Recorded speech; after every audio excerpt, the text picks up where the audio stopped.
Bem, galera, prontos para a nossa próxima maratona? Fala agora de petição inicial de pedidos, que também tem uma questão objetiva sobre o tema, né, nessa AV2. Sobre petição inicial e pedidos, importante inicialmente a gente falar sobre os requisitos da petição inicial. O TIC 319 e 320 vão destrinchar bem esses requisitos e diz: a petição inicial indicará 1. O juízo a que é dirigido, que a gente chama de endereçamento. 2. Os nomes, os prenomes, o estado civil, a existência de união estável, profissão, número de inscrição no cadastro de pessoas físicas ou no cadastro nacional de pessoa jurídica, o endereço eletrônico, e-mail, o domicílio e a residência do autor e do réu. Isso é a qualificação.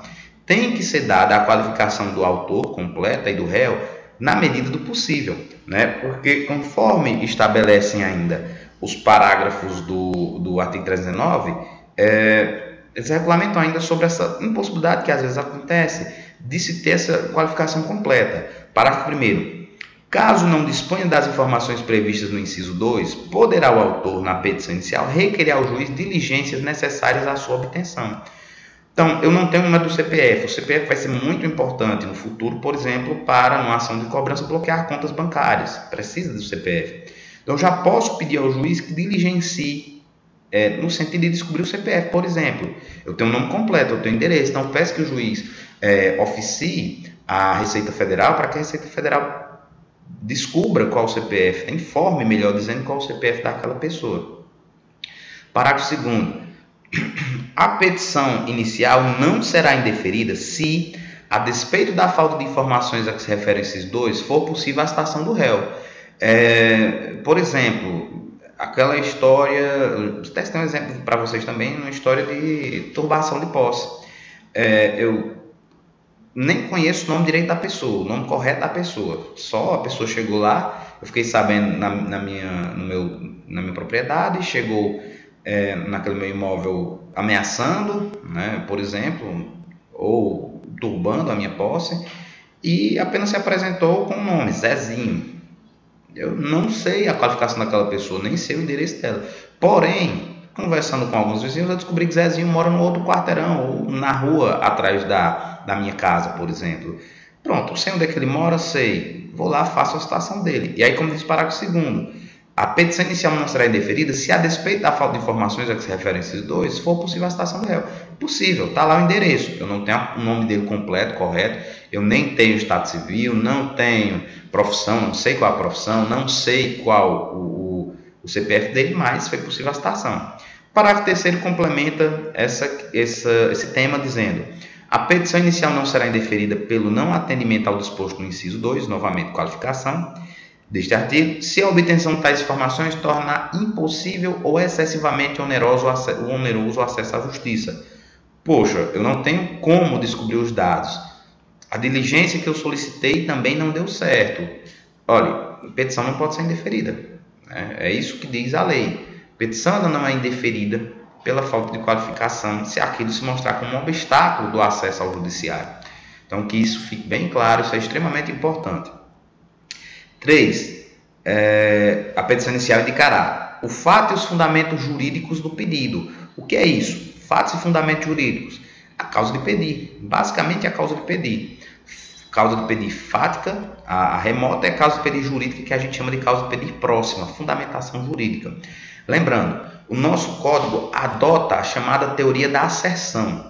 Por essa teoria, você deve, na sua petição inicial, não só alegar, trazer os fatos, você deve também indicar a fundamentação jurídica que você entende que é adequada no caso concreto. Porém, conforme eu já tinha dito em sala, em que pese a lei exigir que você faça a fundamentação jurídica que você faz, ela não vincula o juiz na hora de julgar. Como assim, Jânio? Bem, por exemplo, eu entro com a ação e fundamento a ação no Código Civil. O réu se defende, também alega o Código Civil em outros artigos. O juiz entende que não se aplica o Código Civil naquela hipótese, por exemplo, aplica o Código de Defesa do Consumidor. Pronto, é plenamente possível. O juiz não vai estar agindo de forma incorreta, o juiz não vai estar julgando fora do pedido. Ele analisa o pedido, ele analisa os fatos. Agora, a fundamentação jurídica, o juiz quem escolhe. É aquela história do dai-me os fatos que eu te dou o direito. Porém, a lei exige que a petição inicial, além dos fatos, você também tem que trazer, tem que demonstrar a sua fundamentação jurídica que você entende cabível. 4. O pedido com suas especificações, pedidos e requerimentos. Não tem sentido você fazer toda uma petição, narrar fatos, fundamentar e não pedir nada. O juiz, o judiciário, ele trabalha com pedidos, né? O alvo dele vai ser analisar um pedido para decidir se concede ou não concede aquela tutela. 5. O valor da causa. Sobre o valor da causa, faça uma leitura do artigo 292, salvo engano, que vai falar das regras do valor da causa. Não deixem de ler. 6. As provas com que o autor pretende demonstrar a verdade dos fatos alegados. Na petição inicial já se indica quais são as provas que você tem.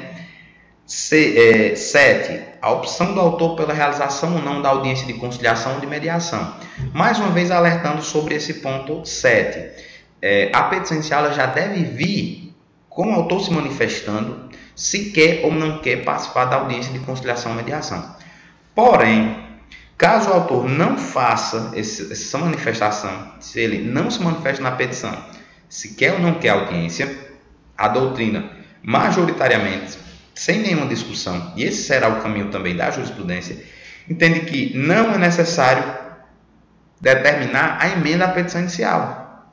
Olha, se ele não fala nada, então a interpretação que vamos dar é que vai sim ter audiência de conciliação ou mediação. Ou seja, se o autor não colocou na petição inicial que não quer, então o silêncio importa em concordância, importa em anuência.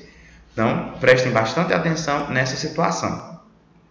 320, ele estabelece que a petição inicial será instruída com os documentos indispensáveis à propositura da ação. Toda petição inicial já deve vir acompanhada de documentos de identificação da parte, deve vir acompanhada da procuração, que é o documento que autoriza o advogado a representar aquela parte no processo, tem que vir acompanhado de documentos probatórios, né? Todos os documentos probatórios que existirem no momento da petição inicial você já tem que juntar, sob pena de preclusão. Se não for juntado documento na petição inicial e aqueles documentos já existiram, preclui o seu direito a apresentar documentos. Você não vai poder em outro momento apresentar essas provas.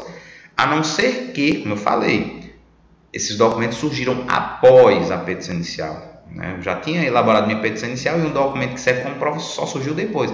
Tudo bem, aí você apresenta fora do tempo e o réu vai se manifestar, se defender contra aquele documento também.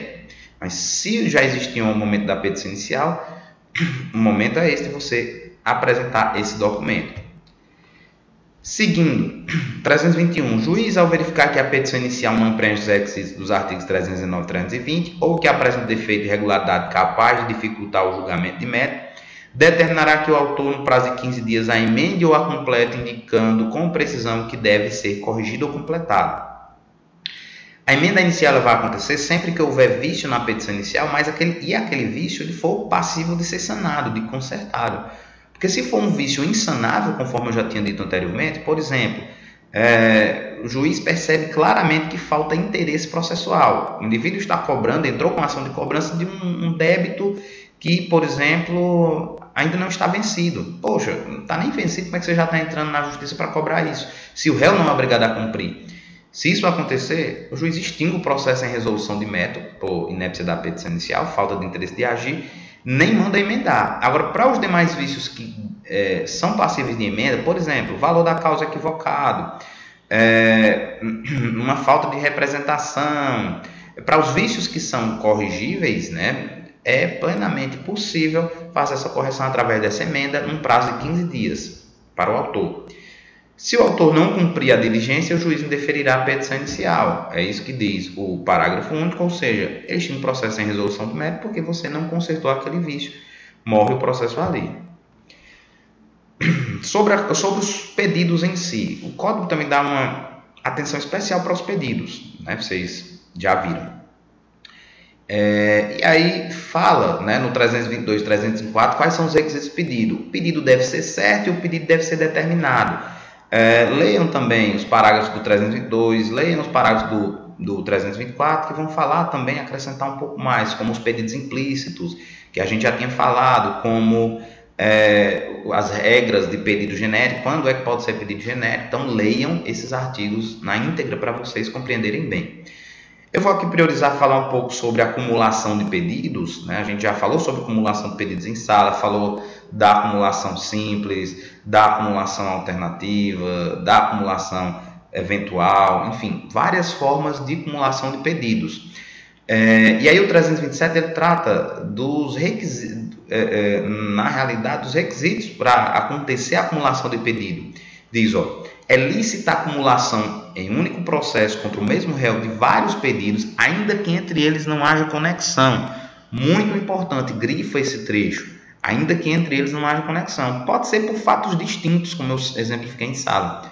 Pode ser por fatos distintos. Eu sou credor do meu vizinho, um empréstimo de dinheiro que eu fiz, e ele não me pagou. Em um determinado momento, por outra circunstância, somos vizinhos, aquele vizinho foi fazer uma reforma na casa dele e acabou danificando parte da minha parede, parte da minha casa. Então, são duas coisas totalmente diferentes.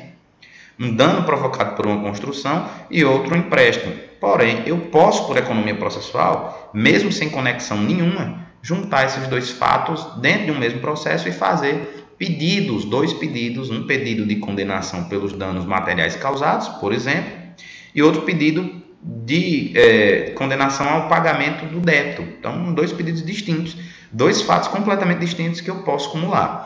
Porém, para ver essa acumulação, o parágrafo 1º diz: são requisitos de admissibilidade da acumulação que os pedidos sejam compatíveis entre si, seja competente para conhecer deles o mesmo juiz, seja adequado para todos os pedidos de tipo de procedimento.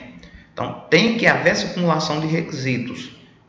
Não é necessária a conexão. Pode haver, pode não haver. Porém, se eu vou acumular, se eu vou fazer a acumulação de pedidos, eu tenho que respeitar uma compatibilidade entre os pedidos. Por exemplo, eu não posso entrar numa ação de vício redibitório e pedir ao mesmo tempo a devolução do bem e o abatimento do preço. Não faz sentido. Não tem lógica, né? Que seja competente para conhecer deles o mesmo juiz. Eu não posso pedir uma acumulação de pedidos de um pedido que é, por exemplo, competente a vara de família e outro que é competente primeira vara civil. Não dá para fazer acumulação. Seja adequado para todos os pedidos o tipo de procedimento. E o próximo parágrafo do artigo 327 vai especificar um pouco mais isso, dizendo que se eu quero acumular pedidos que tinham procedimentos distintos, eu vou abrir mão do procedimento diferenciado para ir para o procedimento comum. Então, leiam também, né, os demais parágrafos desse artigo 327. Bem, gente, sobre petição inicial e pedido, esse era o ponto. Já a gente se vê no próximo vídeo.